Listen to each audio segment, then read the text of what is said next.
আজ যেখানে খড়গপুর আইআইটি, যা ভারতবর্ষের প্রথম আইআইটি বলে পরিচিত, সেখানে একসময় বন্দীদের আটকে রাখার জন্যে তৈরি হয়েছিল হিজলি বন্দিনিবাস। 1931 সালের 16ই সেপ্টেম্বর রাতে সেই বন্দিনিবাসের পাগলা ঘণ্টা বাজিয়ে অত্যাচারী শাসক ইংরেজ নির্বিচারে গুলি চালিয়ে হত্যা করেছিল দুই বীর বিপ্লবীকে।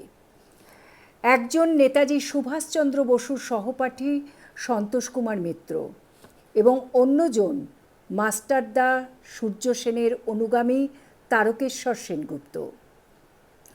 রাতের অন্ধকারে এই গুলি চালানো হয়। এই ঘটনার প্রতিবাদে বিশ্বকবি রবীন্দ্রনাথ ঠাকুর লিখেছিলেন তার পরিশেষ কাব্যগ্রন্থের বিখ্যাত কবিতা প্রশ্ন। আজও সেই বর্বরোচিত অত্যাচার চলছে। বুকের ভেতরে তীব্র যন্ত্রণা, কিছুই করতে ভালো লাগছে না, কিছু করতেও পারছি না। বরাবরই অন্ধকার থেকে আলোর দিকে পথ চলতে কবিগুরুই আমাদের সাহায্য করেছেন। ভগবান, তুমি যুগে যুগে দূত পাঠায়েছ বারে বারে দয়াহীন সংসারে।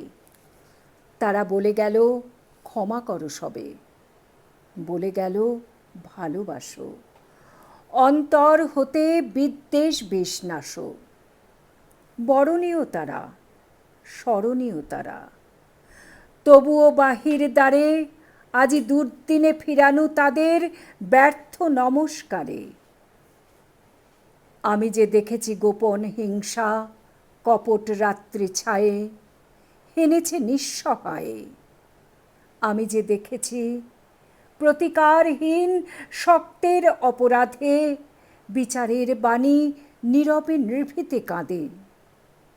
আমি যে দেখিনু তরুণ বালক উন্মাদ হয়ে ছুটে কি যন্ত্রণায় মরেছে পাথরে নিষ্ফল মাথাকুটে।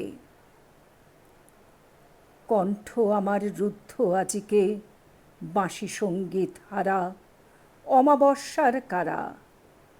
লুপ্ত করেছে আমার ভুবন দুঃস্বপনের তলে, তাই তো তোমায় শুধাই অশ্রু জলে।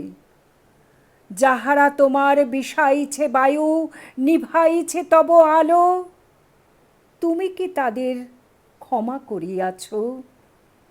তুমি কি বেসেছ ভালো?